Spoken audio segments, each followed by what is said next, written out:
حضرت علقمہ رضی اللہ تعالیٰ عنہ جب بستر مرگ پہ تھے تو کلمہ طیبہ آپ کی زبان پہ جاری نہیں ہو رہا تھا. آپ کی زوجہ رسول کریم صلی اللہ علیہ وآلہ وسلم کی بارگاہ اقدس میں گئیں اور عرض کیا کہ یا رسول اللہ صلی اللہ علیہ وآلہ وسلم علقمہ کی زبان پر کلمہ جاری نہیں ہو رہا. رسول کریم صلی اللہ علیہ وآلہ وسلم نے حضرت بلال حبشی، حضرت عمار، حضرت مولا کائنات مولا علی کرم اللہ وجہ الکریم رضوان اللہ تعالیٰ علیہم اجمعین کو ان کے پاس بھیجا اور پوچھا، یعنی پوچھوایا کہ جا کے دیکھو علقمہ کا معاملہ کیا ہے. جب جا کے دیکھا تو آ کے بتلایا رسول کریم صلی اللہ علیہ وآلہ وسلم کو کہ کلمہ ان کی زبان پر جاری نہیں ہوتا. سرکار نے پوچھا کہ ان کے گھر میں کوئی ہے؟ عرض کیا یا رسول اللہ صلی اللہ علیہ وآلہ وسلم ایک بوڑھی ماں ہے، باپ تو نہیں ہے. تو سرکار نے فرمایا کہ جا کر اسے میرا سلام کہنا اور کہنا کہ اللہ کے رسول صلی اللہ علیہ وآلہ وسلم نے تمہیں سلام بھیجا ہے اور یہ فرمایا کہ اگر آپ آ سکتی ہیں تو آ جائیں ورنہ میں آ جاؤں. اس بوڑھی عورت نے جب سنا کہ رسول کریم صلی اللہ علیہ وآلہ وسلم نے سلام بھیجا ہے تو وہ چل نہیں سکتی تھی، لیکن فرط عقیدت اور محبت میں کھڑی ہو گئی اور سرکار کی بارگاہ میں گئی اور عرض کیا رسول اللہ صلی اللہ علیہ وآلہ وسلم آپ نے مجھے طلب کیا، میں حاضر ہوں، میری جان آپ پر قربان فرمائیے، کیا فرمانا چاہتے ہیں؟ فرمایا کہ تم مجھے بتاؤ علقمہ کا معاملہ کیا تھا، وہ کرتا کیا تھا؟ عرض کیا رسول اللہ کچھ نہیں کرتا تھا، نمازیں پڑھتا تھا، صدقے دیتا تھا، روزے رکھتا تھا، سارے کام کرتا تھا. فرمایا مجھے سچ سچ بتا دے ورنہ اللہ تعالیٰ وحی کے ذریعے سے مجھے بتا دے گا کہ اس کا معاملہ کیا تھا. ماں کا کلیجہ پھٹا اور پھٹنے کے بعد اس نے عرض کیا رسول اللہ صلی اللہ علیہ وآلہ وسلم میں کیا بتلاؤں، علقمہ سب کرتا تھا لیکن اپنی بیوی پر مجھے فوقیت نہیں بلکہ اپنی بیوی کو مجھ پر فوقیت دیتا تھا اور اس کے سامنے مجھے گالیاں دیتا تھا. رسول کریم صلی اللہ علیہ وآلہ وسلم نے بلال حبشی رضی اللہ تعالیٰ عنہ کو فرمایا کہ جاؤ جا کر لکڑیاں لے کے آؤ تاکہ اسے میں آگ لگا دوں. یہ جملے سننے تھے خدا کی قسم، یہ جو ماں ہے نا ماں، اس ماں کا کلیجہ ہم سمجھ نہیں سکتے ہوتا کیا ہے. ماں کا کلیجہ جو معاف کرنے کو تیار نہیں اور کلمہ رضی اللہ تعالیٰ عنہ کی زبان پہ کلمہ جاری نہیں ہوتا. ماں اس وقت رونے لگی، یا رسول اللہ آپ میری اولاد کو، میرے جگر گوشے کو میرے سامنے جلائیں گے، میں یہ کیسے قبول کروں؟ سرکار نے فرمایا کہ جہنم کی آگ اس سے زیادہ سخت ہے، میں تو دنیا کی آگ کی بات کرتا ہوں، اگر تو اسے معاف کر دے تو معاملہ کچھ اور ہو جائے.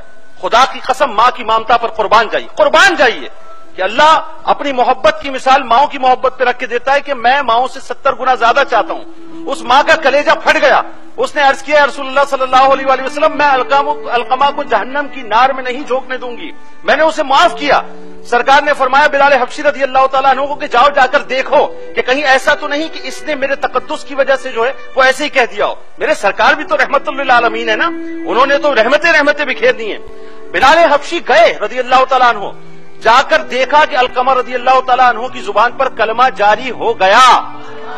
آپ نے باواز بلند فرمایا کہ علقمہ اپنی بیوی کو اپنی ماں پر فوقیت دیتے تھے جس کی وجہ سے ان کی زبان پر کلمہ جاری نہیں ہو رہا تھا، اور جب ماں نے معاف کر دیا تو اللہ نے ان کی زبان پر کلمہ جاری کر دیا. یہ ماں ہے. علامہ صاحب ایک جملہ میں چاہوں گا اس موقع پر ضرور آپ، تاکہ لوگوں کو کچھ نصیحت ملے. آپ نے جو ابھی حوالہ دیا قرآن مجید کا کہ اف کرنے کا بھی حکم نہیں ہے، تو میں ایک اہم بات بتاؤں اور تمام ناظرین کو بھی بتاؤں، سامعین کو بھی بتاؤں کہ یہ اف جو ہے یہ عربی زبان کا کلمہ ہے ہی نہیں، بلکہ یہ فطری زبان ہے. سبحان اللہ.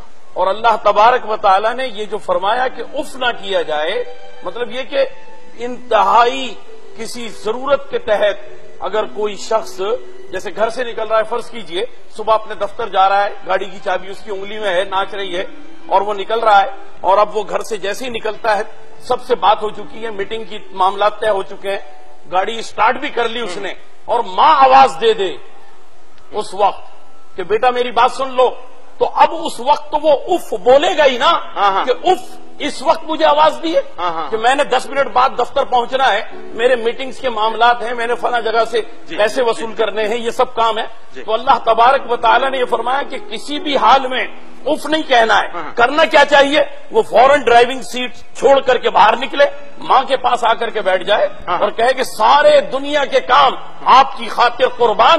آپ بتائیے کہ کیا؟ سبحان اللہ سبحان اللہ. ڈاکٹر صاحب ایک جملہ، بریک پہ جانا ہے، سحری کا وقت ہو گیا، ایک جملہ. حدیث میں ہے حضور اکرم نے فرمایا کہ سب سے چھوٹا کلمہ ناگواری کے لیے جو ممکن ہے وہ ہے اف. 2 لفظ ہیں.